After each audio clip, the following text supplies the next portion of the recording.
magaalada Buuhoodle ayaa maanta si weyn looga ciiday munaasabada Ciidul Adha iyadoo guud ahaan dunida Islaamka si weyn looga ciiday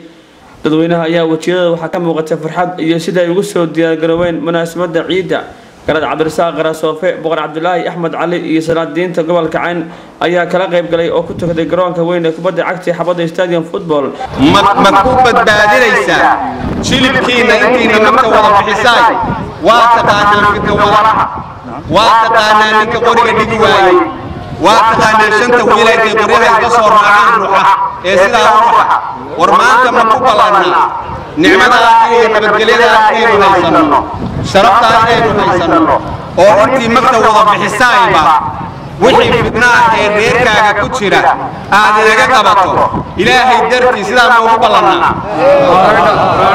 saasaa loo ballana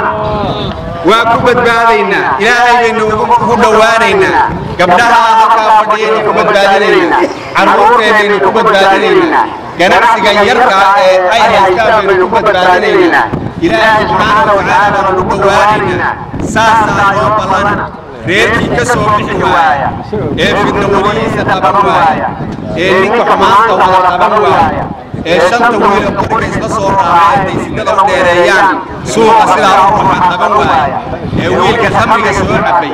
ee dadka maqaayadaha ku geli waaya qaban waaya reerka waxaynu u aqoonsanaynaa inuu fidna wala yahay waxa la rabaa meesha ka dhacay mas'uul ka yahay saasaa ballan inoo waxaan kaloo dardaarmayaa lacag baa laga cabanayaa magaalada soo gashay oo la yidhi Soomaaliya oo dhan lagama qaato waa lacag baasaa noloshii dadka waa khadibtay waxaan leenahay oo ganacsatada u dardaarmaynaa lacagtaas oo galweyne laga qaadan waayey ee gaafciye laga qaadan waayey ee boosaasa laga qaadan waayey ee beer walba laga qaadan waayey walaalayaal dadka halaga daayo dadka kale waxaan leenahay lacagtaa la diiday ee Soomaaliya oo dhan laga diiday wixii aan ahay ee lacag hala qaato hala kala guro tii Soomaaliya oo dhan laga dhacay la iska daayo tan kale dadka noloshiisa baa ku xidhan hala qaato ilaahay subxaanahu wa tacaala lagaga cabsado lacag aan wax dhibaato ahayn ayaan la durin oo yaan la tuurin dadkii waa baktiyey sababka ahaa lacagtaan sidaasaan uga dardaarmaynaa waxaa inoo balana insha allahu tacaala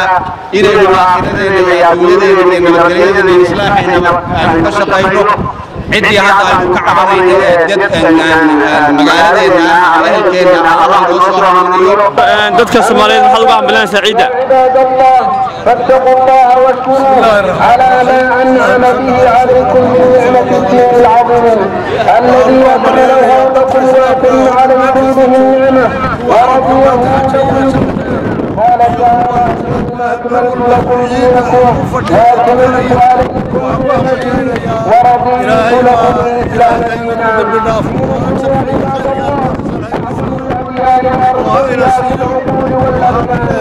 محروس من الزيادة والنقصان وما سواه الوي فهو باطل ولن يحفظ من أحد الإسلام قال تعالى ومن يبتغي غير الإسلام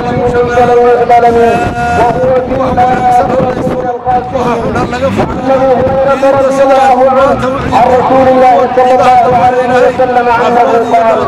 والذي نفس محمد وعلى عسان اسعار لك ورقة الفيشك عالمي اسماعيل نيوز مقالة Buuhoodle